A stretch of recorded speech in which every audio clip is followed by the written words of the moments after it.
It was the last week of July 1982. The kind of Kansas heat that shimmered up off the wheat stubble by 9 in the morning. Grain dust and diesel and cut alfalfa hanging over the small town of Larkspur, the way it did every harvest season. Ruth Ann Pryor was 16 years old. She stood barely 5'3", had trained her own quarter horse, a gelding named Domino. From a green 2-year-old into a state fair contender, and had spent every spare hour that summer working him in the arena behind her family's farm, getting ready for the Kansas State Fair that September. That is not a story about a girl and her horse. That is a story about a small farming county that trusted the wrong man for over 4 decades, and it would take 42 years, a donated saddle, and a hidden maker's compartment to finally expose him. But before we get to any of that, we have to go back to that Wednesday evening. Because to understand what Larkspur lost, you first have to understand who Ruth Ann Pryor was. Larkspur in 1982 was grain elevators and combined dust and a county fairgrounds that emptied out every August, only to fill right back up for 4-H season. A town small enough that the county veterinarian knew every family's livestock by name, sometimes better than he knew the families themselves. It was a pager and Atari, dare program, gas shortage hangover kind of year. Though Larkspur ran mostly on the wheat harvest calendar instead of the national news. Ruth Ann was the youngest of 3, the only one still living at home, and she'd bought Domino 2 years earlier with money saved from detasseling corn, breaking and training him almost entirely on her own, with occasional advice from the county's well-regarded veterinarian, Otto Lindgren, who stopped by the Pryor farm every few weeks to check on the herd, and always spent extra time admiring how far she'd brought that horse along. She kept a 4-H record book filled out in careful handwriting documenting Domino's every training session, and she never once missed a Wednesday evening practice at the fairgrounds arena, rain or blistering heat, because state fair qualifying trials were only 6 weeks away. She was, by every account gathered in the days that followed, the kind of girl a whole county had quietly started rooting for. That Wednesday evening practice was supposed to be exactly like the dozens before it that summer. At 6:30 p.m. On Wednesday, July 28, 1982, Ruth Ann trailered Domino to the fairgrounds arena alone, as she often did, telling her mother she'd be home by dark.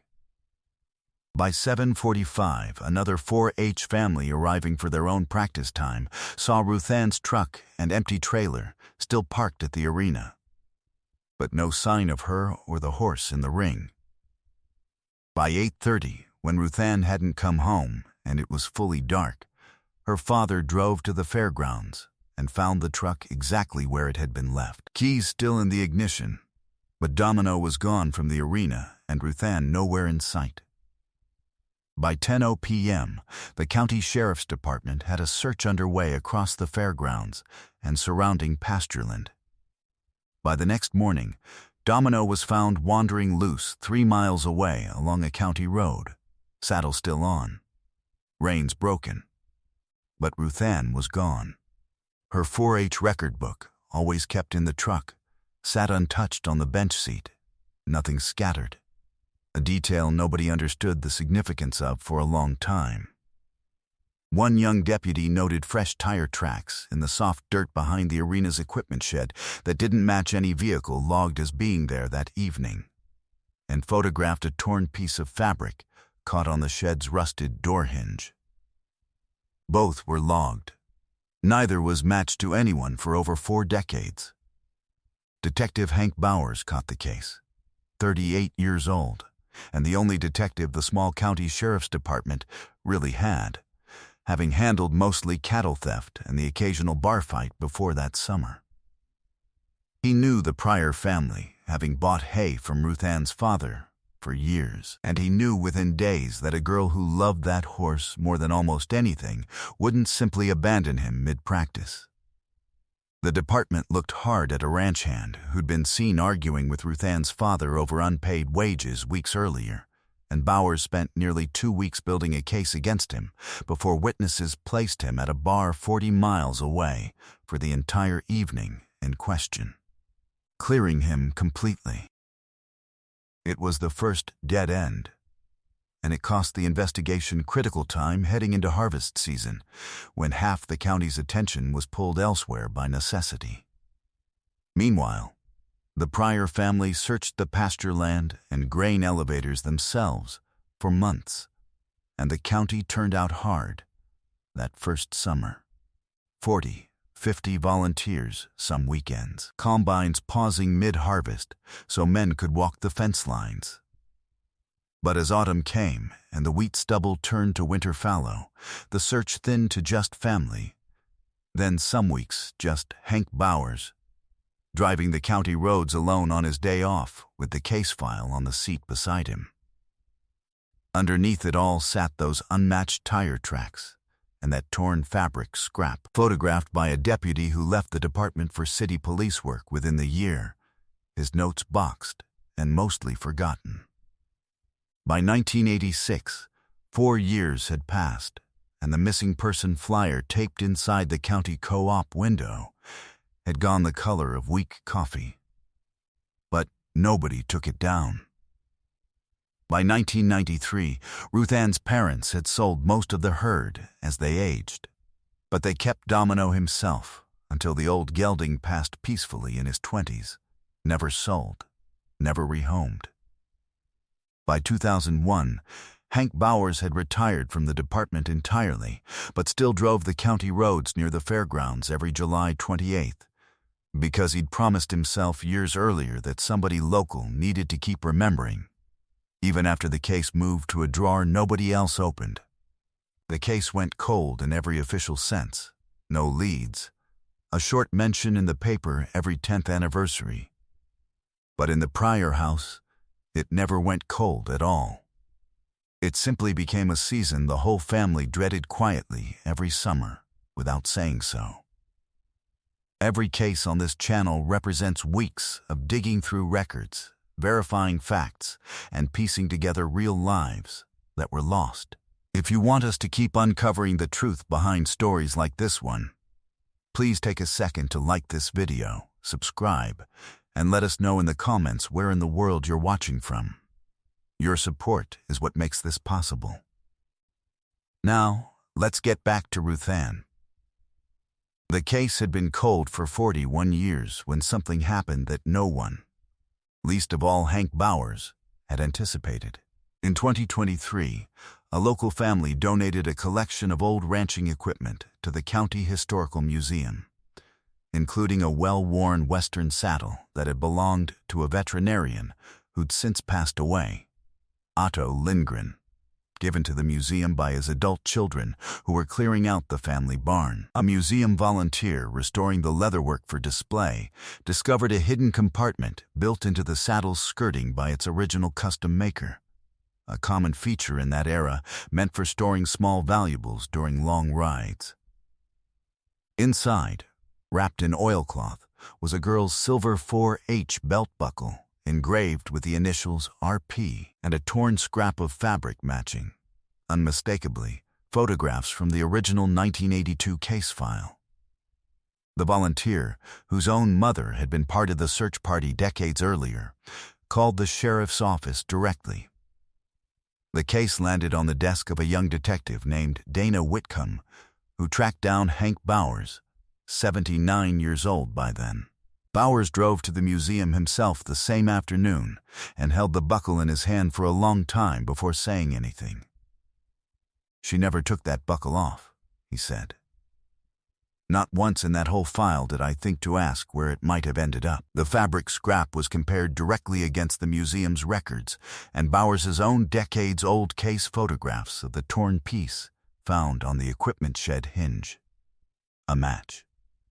Modern forensic testing recovered a viable biological sample from the oilcloth wrapping itself, and because Otto Lindgren had passed away in 2010, investigators obtained a warrant for a DNA sample from his surviving son. A familial match strong enough combined with the Buckle and Bowers' original case notes, for the district attorney to formally close the case. Otto Lindgren had been, by every account the county could offer, a pillar of agricultural life, the veterinarian half the farms in the county depended on and trusted, without hesitation. That trust, ironically, was exactly what had kept anyone from looking twice at him in 1982. In hindsight, there were small things preserved only in Hank Bowers' own notes. Lindgren had been the one to suggest, during the search, that the family check pasture land to the east, steering searchers away from the fairgrounds equipment shed where the torn fabric was actually found. He'd sold the truck he drove that summer within a year of Ruth Ann's disappearance, a detail nobody had reason to question until now. His son, informed of what the saddle held, told investigators that his father had, near the end of his life, asked specifically that the old saddle never be sold to a stranger, a request the family had assumed was simple sentimentality.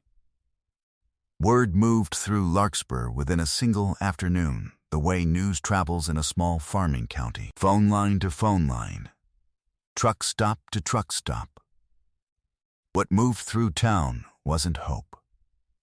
It was disbelief curdling into a kind of quiet, bitter grief, aimed at a man no longer alive to answer for what the county now understood he had done.